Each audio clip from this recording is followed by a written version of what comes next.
Brother. అవునా? అవును. Okay, okay. ఆయన యూఎస్ నుంచి రిటర్న్ వచ్చారు. ఆయన 15 ఏళ్ళలో 20 ఏళ్ళలో అక్కడ పని చేశారు. అక్కడ జాబ్ అంతా వదిలేసి యాక్టింగ్ అని చెప్పి ఇక్కడికి వచ్చారు. ఓకే. అవును. ఇదివరకు చేశారా వేరే సినిమా ఏమన్నా? ఇంకోటి ఏదో చేసినట్టు సార్, అది రిలీజ్ అవ్వాలి. ఇదే ఫస్ట్ అవుతుంది. ఓహో, ఆయన కూడా ఆల్మోస్ట్ ఇదే ఇది డెబ్యూ డెబ్యూ అన్నమాట. సార్. మీ నాన్నగా చేశారు. అవును సార్. ఓకే.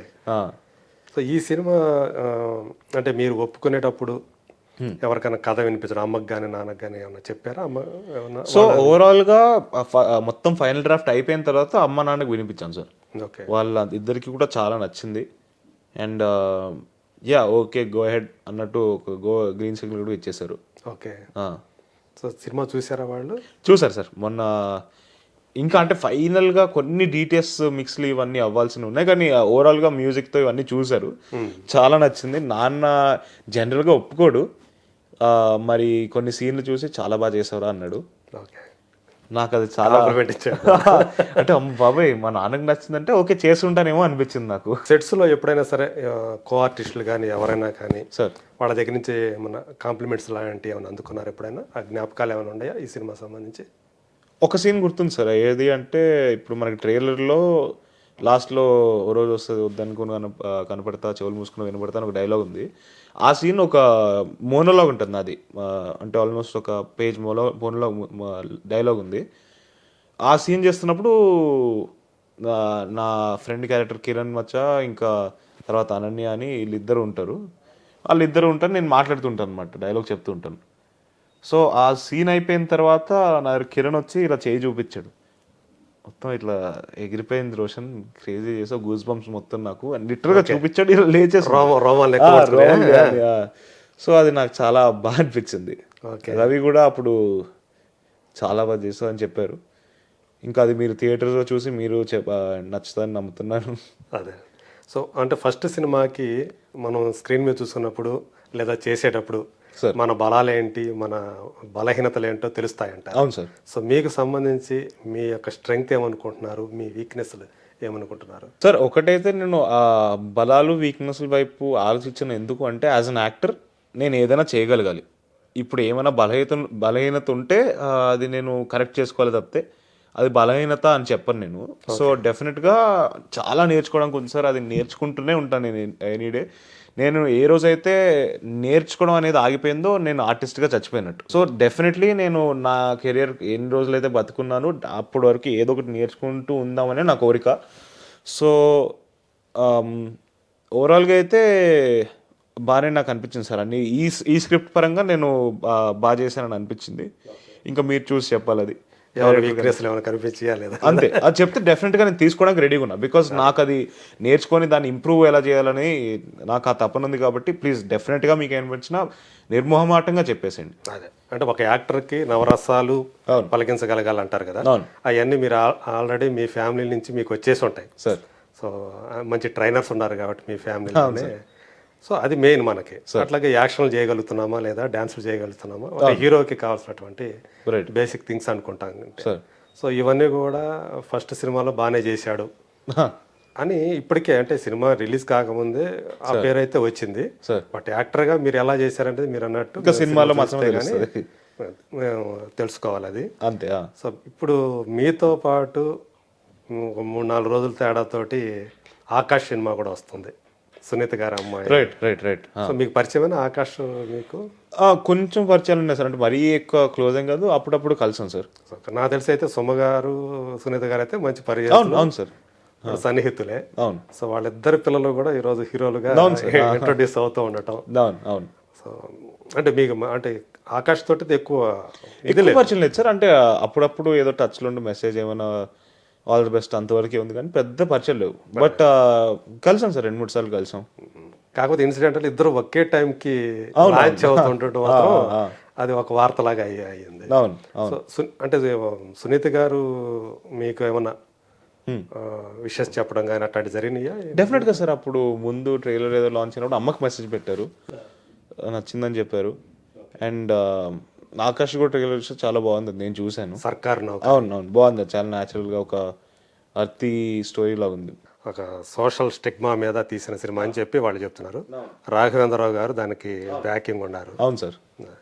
సో మీకు సంబంధించి అంటే ఈ బబుల్ గమ్ తర్వాత మీకు ఏదైతే వస్తుందో ఫీడ్బ్యాక్ అనుకోండి, ఇంకోటి అనుకోండి, దాని మీద డిపెండ్ అయ్యి నెక్స్ట్ ఫిల్మ్ చేద్దామన్న ఆలోచనతో ఉంటారా, లేకపోతే ఆల్రెడీ వేరే సెకండ్ మూవీ కూడా ప్లాన్ చేసేసుకున్నారా?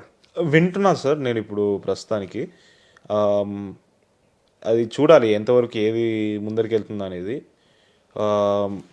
బట్ రిజల్ట్ బట్టి చేయడం అనేది నేను అది ఎప్పుడు అనుకోలేదు సార్. నా మెయిన్ మోటో నేను సినిమా చేస్తే అది మంచి కథ అయి ఉండాలి. ఓకే. సో ఒకవేళ నాకు ఒక అద్భుతమైన కథ నా చేతిలోకి వచ్చింది అంటే డెఫినెట్గా చేస్తాను. అది రిజల్ట్కి సంబంధం లేకుండా చేస్తాను. ఓకే. రిజల్ట్ వల్ల డిసైడ్ అవ్వను, అది అది చెప్పదలుచుకున్నాను. సో ఇంకొకటి లాస్ట్ క్వశ్చన్, మామూలుగా అయితే అడగకూడదు కానీ అడగదలుచుకున్నాను. Okay sir. సో మీకు సంబంధించి మీ ఫ్యామిలీ అంట ఒక మీడియాలోని కొంతమంది పని కట్టుకొని ప్రచారాలు చేయటం, అమ్మ గురించి, నాన్న గురించి, ఇవన్నీ కూడా అలా జరుగుతున్నప్పుడు పిల్లలుగా మీకు దాన్ని ఎదుర్కోవడం అనేది ఎలా అనిపిస్తుంది? వార్తలు చదువుతున్నప్పుడు సో అమ్మా నాన్న విడిపోతున్నారంట, విడాకులు తీసుకుంటున్నారంట, ఈ వార్తలన్నీ ఒక సైడ్ వస్తూ ఉంటే అటు అమ్మ గాని ఇటు నాన్న గాని వాడికి సంజాషి కాదు, మేమంతా కలిసే ఉండాము అంటే నాకంటే తెలుసు, నాకు ఎగ్జాక్ట్లీ తన స్నేహితుడిని కాబట్టి నాకేం జరుగుతుంది ఏంటి, నాన్నప్పుడు ఎందుకు తాతయ్యకి ఆరోగ్యం సరిగా లేకపోతే అక్కడ ఉండాల్సి రావటం ఇవన్నీ నాకు తెలుసు కాబట్టి ఓకే నేను ఇద్దరు విడివిడిగా ఉంటున్నారు, ఇలాంటి వార్తలన్నీ చూసేటప్పుడు మీకేమనిపించింది? అంటే నాకు నవ్వొచ్చేది సార్. ఎందుకంటే ఇలా ఫోన్లో చూస్తాను, నేను వీళ్ళని అడుగుతాను ఏంటి మీరేమైనా ఇలా అవుతుందంటే ఏం లేదు నీకేంటి అంటే వాళ్ళకి తెలియదు, నాకు తెలియదు, వీళ్ళు ఎలా రాస్తున్నారు నాకు అస్సలు తెలియదు. అంటే రాసే వాళ్ళకి ఐదర్ వాళ్ళిద్దరికి తెలిసి ఉండాలి. అంటే వాళ్ళిద్దరు విడిపోతున్నారు అని రాసిన మా అమ్మ కానీ మా నాన్న కానీ ఎవరికో ఒకరికి తెలిసి ఉండాలి. సరే వాళ్ళిద్దరికే తెలియదు అనుకుందాం, నాకు కొడుకుగా నాకు ఇంకా ఫస్ట్ తెలుస్తుంది, నాకే తెలియదు. రాసే వాళ్ళకి ఎలా తెలుస్తుందని నాకు ఇప్పటికీ ఈ రోజుకి అర్థం కావట్లేదు. సో చాలా నవ్వు వచ్చేది. అంటే ఎందుకంటే నాకు తెలుసు ఇద్దరు హాయిగా ఉన్నారు, మంచిగా ఉన్నారు, ఎటువంటి అలాంటివి జరగట్లేదు, జరగవు కూడా అని నాకు క్లియర్గా తెలుసు. సో నాకు నవ్వు వచ్చేది. అంటే ఏ రోజు పెద్ద బాధగా అనిపించలేదు. ఎందుకంటే నాకు క్లారిటీగా నాకు కావాల్సింది ఏంటి, వాళ్ళిద్దరు బాగున్నారా, హాయిగా ఉన్నారా, నా కళ్ళ ముందు కనిపిస్తుంది, నాకు తెలుస్తుంది. సో అది నాకు హ్యాపీనెస్ ఇచ్చేది. అది నాకు సరే. ఎప్పుడన్నా అంటే చూసి ఇలా రాస్తున్నారు ఇలా ఇంట్లో ఎప్పుడన్నా అనుకుంటారా? అంటే నేను ర్యాండమ్ గా నేను ఒకసారి ఏదో ఫోన్ వాడుతున్నప్పుడు సోషల్ మీడియాలో ఎక్కడ చూశాను. అది చూసిన తర్వాత అడిగాను నేను ఒకరోజు, ఎవరిని అడిగావు? అమ్మ నాన్న ఇద్దరిని అడిగాను. అంటే ఏంటి అంటే నాకు తెలియకుండా మీరు ఏంటి ఏం జరుగుతుందని అడిగితే వాళ్ళు నవ్వారు. మాకే తెలియదు అంటే వీళ్ళకెలా తెలుసో వాళ్ళు అంటున్నారు. సో అది చాలా ఫన్నీగా అనిపించింది నాకు. అదే నవ్వుకోండి. అది అంటే కాన్స్టెంట్ గా ఒక పీరియడ్ అంతా కూడా అట్లాగే. అంటే ఫస్ట్ టైం చూసినప్పుడు షాక్ అనిపించింది, ఎందుకంటే అప్పటికి వాళ్ళని అడగలేదు కాబట్టి. ఫస్ట్ టైం ఇలా చూసినప్పుడు ఏంటి నిజంగానేనా నాకు అనిపించింది. తర్వాత వాళ్ళని అడిగిన తర్వాత నవ్వు వచ్చింది. ఇంకా తర్వాత అలవాటు అయిపోయింది. ఓకే.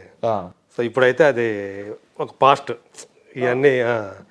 సో అంటే మన ఒక సెలబ్రిటీలు పబ్లిక్ ఫిగర్స్ లైఫ్లన్నింటిలో కూడా ఇలాంటి ఫేస్ చేయాల్సి వస్తూ ఉంటాయి. సో ఇందాక మీరు ఒకటి అన్నారు కదా, నాకు సరిగ్గా చదువు మీద పెద్దగా ఎందుకు అంటే సార్ మా అమ్మ ఒక మాట చెప్పింది నాకు చిన్నప్పుడు. స్కూల్కి వెళ్తున్నప్పుడు అరే మార్క్స్ ఇంపార్టెంట్ కాదురా, నువ్వు నేర్చుకునే నాలెడ్జ్ ఇంపార్టెంట్ అని చెప్పింది. ఫిక్స్ అయిపోయాను. అది మార్క్స్ ఇంపార్టెంట్ కాదు అని ఫిక్స్ అయిపోయాను. ఓకే. అండ్ అలాగే నాకు చిన్నప్పటి నుంచి కూడా యాక్టింగ్ పైన ఇంట్రెస్ట్ ఉండింది. నాకు ఎప్పటి నుంచో ఫిక్స్ అయింది అటు నేను చేస్తే యాక్టింగే చేస్తాను, ఇంకేం చేయను అని ఫిక్స్ అయిపోయాను. కాబట్టి పర్లేదు ఏదో ఒకటి చదువుదాం, పాస్ అయిపోయేంత వరకు చదువుకుంటే సరిపోతుంది.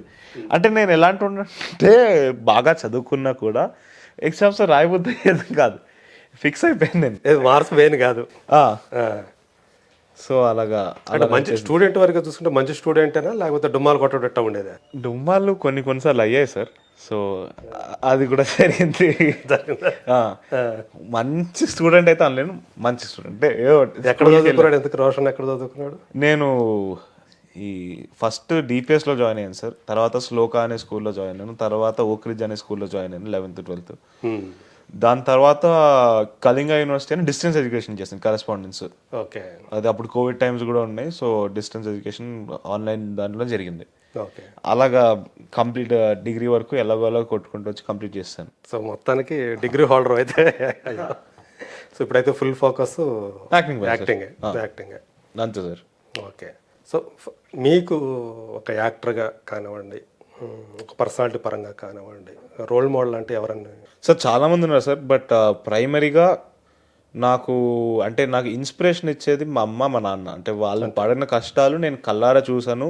అంటే నాకు క్లోజెస్ట్ ప్రాక్సిమిటీలో వాళ్ళ అంటే జర్నీని చూశాను నేను. సో నాకు మా అమ్మ నాన్న, మా తాత, మా నాన్నమ్మ వీళ్ళందరి జర్నీలు నేను అంటే నాకన్నా దగ్గరగా ఇంకెవరు చూసి ఉండకపోవచ్చు.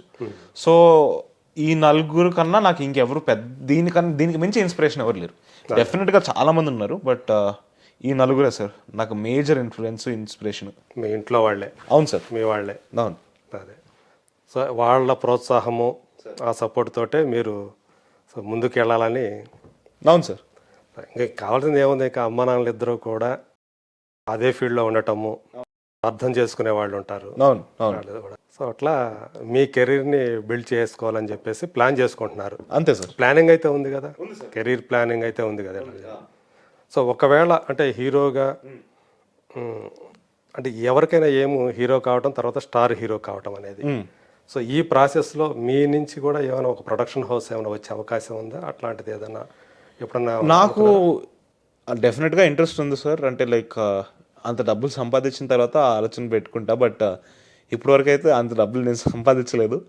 బట్ నాకు ఇంట్రెస్ట్ ఉంది సార్, ఎందుకంటే నాకు ఒక ఆపర్చునిటీని క్రియేట్ చేయాలని ఉంది జనాలకు కానీ, వేరే బయట నుంచి వచ్చే వాళ్ళకి కానీ. చాలా మందికి అంటే ఇప్పుడు నాకు ఒక మనిషి ఒక మాట చెప్పాడు, privilege is the umbrella that okay you keep others you don't have the privilege for అని. సో ఆ అంబ్రెల్లాని అలా పట్టుకొని తీసుకెళ్ళాలని ఉంది. సో ఆ డబ్బులు సంపాదించిన తర్వాత డెఫినెట్గా నాకు కూడా ఒక ప్రొడక్షన్ హౌస్ పెట్టాలన్న కోరిక ఉంది. ఓకే. సో అది ఎప్పుడవుతుందో తెలియదు, కానీ ఆ ఐడియా అయితే ఉంది సార్. ఈ సినిమా సంబంధించి మీరు అందుకున్నటువంటి ఫస్ట్ చెక్ చెప్పచ్చా మాకు? చెక్ వచ్చింది అసలు? అది చెక్ లేకపోతే ఇంకా ఆ కోరికలు ఇంకా అందుకోలేదు సార్. నాకు ఫస్ట్ సినిమా అయితే వచ్చింది. సో ఆ మాటలు మాట్లాడకూడదు అనుకుంటా, చంపేస్తారు సార్. ఇది వదిలేసే నిర్మలా కాన్వెంట్ అప్పుడు ఏమైనా ఇచ్చారా? ఇచ్చారు సార్, 10,000 ఇచ్చారు. 10,000? నాకు క్రికెట్ బ్యాట్ కొనుక్కోమని ఇచ్చారు. ఇంకా ఆ వయసుకి నాకు దానికన్నా ఎక్కువ సంతోషం ఏం లేదు. ఓకే. సో దానికన్నా అంటే అప్పుడు హ్యాపీగా అనిపించింది. అంతే కదా, ఫస్ట్ చెక్ తీసుకున్నాం యాక్టర్గా. ఓకే అనిపించింది.